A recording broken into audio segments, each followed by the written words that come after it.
Hey guys, Tyler here with the Kingdoms Trading Card Game, and thank you so much for clicking on this video. I apologize for the less professional recording session. I am going to be leaving for work soon, and it is early in the morning, so this is the only time I can record the video. If you hear any ruckus, it is dogs in the background.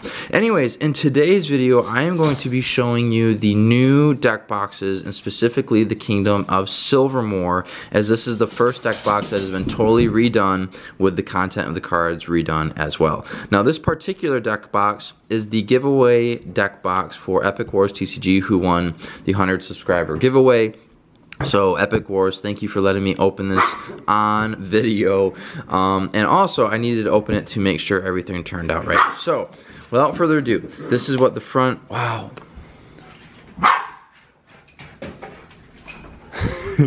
Alright, anyways, this is what all the front, my voice cracks, this is what all the front of the deck boxes will look like. It has Kingdoms right at the top. I like the way the new logo looks. Kind of gives you the ability to stick it on anything.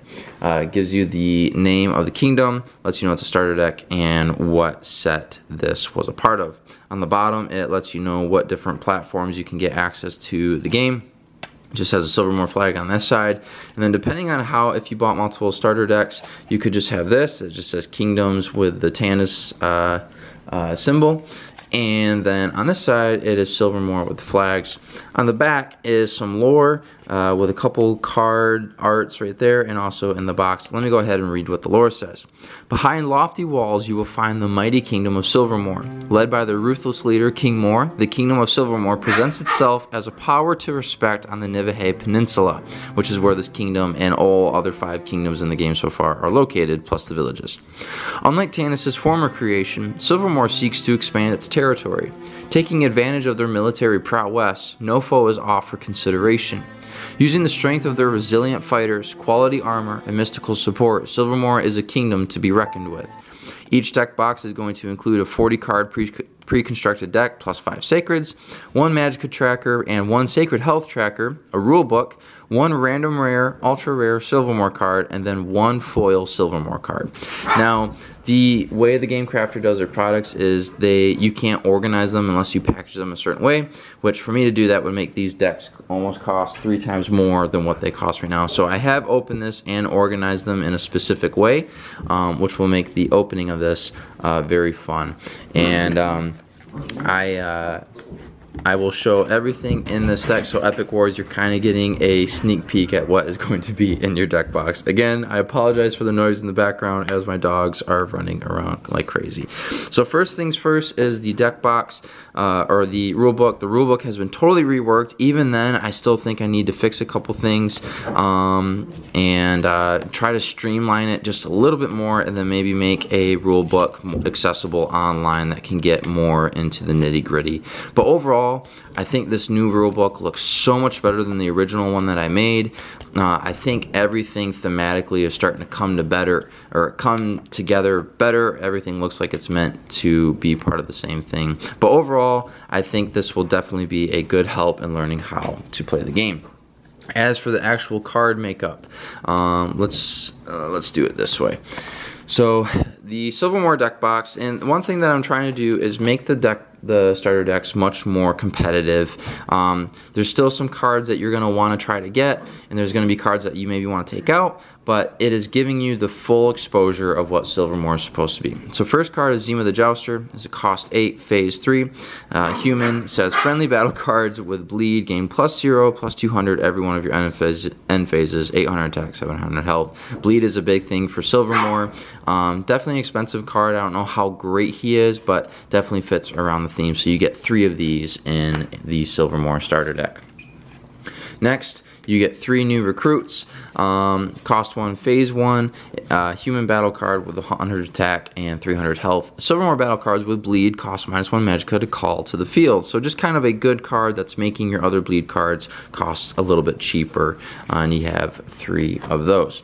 Next, and definitely an important card for Silvermoor and just Tanis as well, is Frontline Warriors. Definitely one of my more favorite cards. It is a cost 2 phase 6 human battle card with 200 attacks, 800 health, which is very high, but because he has bleed, doesn't mean he's unbeatable. Does have defensive, and the big thing is when you draw a card when sent to the graveyard, which it's not during battle as well, so you can send him to the graveyard from your hand and you get to draw a card off of that, which is pretty good. There's 3 of those. Next you have 3 more Craftsman. He is a cost 2 phase 1 battle card, human with 200 attack, 200 health, but the big thing for him is his effect, or yes, his effect. When more Craftsman is called to the field, give a battle card plus 100, plus 200, draw a card whenever another Silvermoor battle card is called to the field while this card is on the field. So not only does it come out to make a card better, but it also is a card draw ability, which because you already have new recruit, you could be getting a lot of stuff going off with this. So that's pretty cool. Next, there is 3 Chainmail Makers, which I accidentally drew with 6 fingers instead of 5, and then this hand's jank as well, but nonetheless is a cost 5 phase 1. Let me make sure my dog is not peeing. Nope, she is not. Cost 5, phase 1, human battle card, 200 attack, 400 health. While in the field, Silvermoor battle cards with bleed gain +0, +200 at the end of every one of your end phases. Silvermoor battle cards with defensive and bleed gain +0, +300 instead. So Silvermoor is definitely a trickier deck to master than Estercrest, I would argue. But anyways, good card, especially when used purely with Silvermoor. Next card, and we haven't seen a lot of these, and so I'm super excited about this. I actually ordered 3 of these myself because I want to make a Silvermoor deck.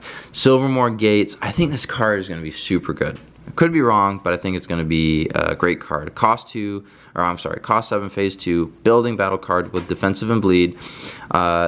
0 attack, 1400 health. Tannis cards cost -2 Magicka while this card is on the field. Because this card hasn't seen a lot of play, don't know how good or how bad it is. My hunch is that it is pretty good. You get 1 Silvermoor Saint, which is kind of the card draw card of the Silvermoor deck. Cost 5, phase 2, 300 attack, 400 health. Gift 1. Says, while on the field, Tannis battle cards with defensive have +100 health. Silvermoor battle cards with defensive have +100, +100. So he can be used in both Silvermoor or just Tannis decks generally. And then when called to the field, you may have a battle card from your graveyard to the field. If you do, you discard a card. So kind of a good graveyard recursion, which is what Tannis Kingdoms do quite a bit. And then lastly, of Silvermoor, rounds off with Luck of the Jester, which is kind of just a kind of a fun card. Not sure if it's really a competitive, but it's cost 4, phase 1. Look at the top 3 cards of your fortress. If their combined total magical value is 12 or more, give a battle card with bleed, +0, +400. It's a 300, 300. So it's kind of a fun. Wow, our dogs are going crazy. I won't spend too much time talking about the neutrals, but one thing I did change is that all set 2 decks will only feature cards from set 2. So that way each starter deck is giving you a lot of chances to get new cards. 3 copies of Veteran Soldier, just to kind of have a standard phase 3 600 attack. Next is Temple Teacher, which is a great card draw. Definitely better than the card draw card that came out in set 1, which was Outpost Tower. People prefer this card a lot more because it's cheaper and it gives you some versatility. So 2 of these, you can either draw a card or give a card +100, +100. So very good in situations. You do get a Training Master, which is a cost 5, phase 2. When called to the field, give a battle card +100, +100, and it's 400, 400 health. Overall, I don't know if this card is necessarily like amazing, but it is great to have nonetheless. Lastly, probably one of my more favorite cards that I've drawn. Set 2 had a lot of cards that I was really proud of artistically. Is Bison Herd, cost 4, phase 2, gift 3 with 500 health. So people aren't going to really want to attack it because it has 0 attack itself, but it gives you 3 Magicka per turn, so it might be a good card to have. In terms of spells, so I have 2 Unity Blades for Silvermoor, which is a cost 6 spell. Combine all friendly battle cards' attack values for 1 attack. Tannis Kingdoms do not have inherently a lot of attack individually, so this gives them the ability to combine for something greater. That card should cost less, but that is a-okay. Next is Gridlock, which is a cost 3. Play the spell at the beginning of your prepare phase. Your revealed sacred cannot take any damage till your next prepare phase. So again, it's just kind of protecting you, protecting your sacred, and giving you the chance to hold on just a wee bit longer. Oops, sorry about that. Whoops, I'm hearing noises. Next is Unknown Power, which is a cost 2. Target battle card gains plus 200 attack, which is good for Silvermoor. And then lastly, I think this is my favorite artwork in the game so far, is Spiritual Blessing. Target battle card gains gift 2, and this is a cost 1. So this would be maybe be good to play on like a Silvermoor Gates, which is a card that you know is going to hang around for a while. In terms of tokens, there is going to be 3 Intercession Tents, which is a cost 2, gift 2 building token, so it gives you 2 magicka per turn. Next, you have 2 Fabric of Religions, which is a cost 2, gift 1 token, but it also gives you the ability to draw a card. And then lastly, you do get 1 Nanny Goat, which is definitely a good token. And this was the first card I ever based off of someone. My wife, her young sister used to call her Nanny Goat, and so that's why this card is named that way. Cost 2, gift 3, Mystic token, and it reads this: send X cards to the Forgotten, where X is the sacred phase you are in. If you have a token or tokens in your graveyard, you may send one of them to the Forgotten to receive its magicka bonus for this turn as well. So kind of a good way to extend your turn if you need some magicka. For this deck, you also get 1 legend, which is Trempton, which is the only legend that came out in set 2 for Tanis. It costs 18 with bleed. While this card is on the field, you may not play any other battle cards and legends. This card's health value is 1,000 plus the health of your current revealed sacred, with 400 attack and that health to be determined. So kind of just a good little chop blocker if you need something out there. Definitely costs a lot though. In terms of your sacreds, you are getting Sword of Tanis, Amber Monument, the Central Palace, Cattle Farm, and Armor of Tanis. I won't talk about the 3 neutrals, but I will briefly talk about the 2 Silvermoor sacreds. Sword of Tanis reads this with 1,000 health. It is a item sacred. Silvermoor battle cards have plus 200 attack. Silvermoor battle cards cost -1 magicka. Silvermoor battle cards with bleed gain plus 400 health when called till the field. So definitely just a good Silvermoor sacred that helps all the cards get better. And then the other one is Armor of Tanis with only 800 health, which is a wee bit low. Is an item battle card again. While revealed, all friendly cards gain defensive. When revealed, choose one. Give a battle card plus 100, or search for a card in your graveyard and put it into your hand. So kind of an okay sacred, but it's kind of fun that it is Silvermoor. You do get to round off the deck with your magicka tracker and your sacred health tracker. And then for the reveal, this specific deck, no other deck will get this combination, but could if you bought enough of them. Your random Silvermoor card for this deck is another Trempton, which is super cool. It's always fun to get another legend. And then even cooler, and I was super stoked about this, you get 1 random foil kingdom card per deck. And the foil card that you get in this deck, which is super cool, is Luck of the Jester. Just look at that.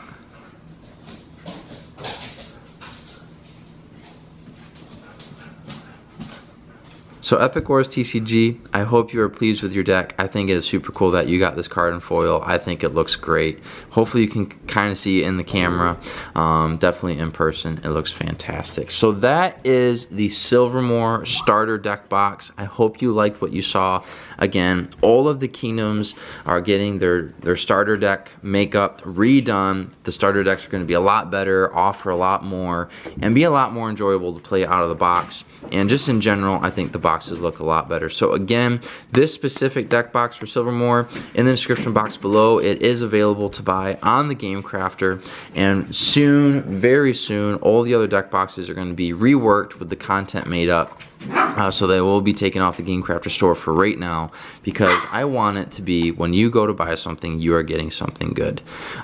If you haven't already, please like and subscribe to keep in touch with the channel. I always appreciate that. And comment below to let me know what you think. Besides that, I do want to end this video with a Bible talk, because my faith in Jesus Christ is something that is super important to me. And in my current phase of life that I am in, I am seeing more and more that it is important to have friends that believe in Jesus. And so I want to encourage you that if you are someone that believes in Jesus and you're a Christian, make sure you are pouring into the friendships and relationships that you have with people that believe the same thing as you do, because we are not meant to go through this life alone, and especially as Christians, we need each other to support each other. Whatever time of the day that you're watching this video, whether it be the morning, evening, or night, I hope you have a good rest of your day. Thanks. Bye.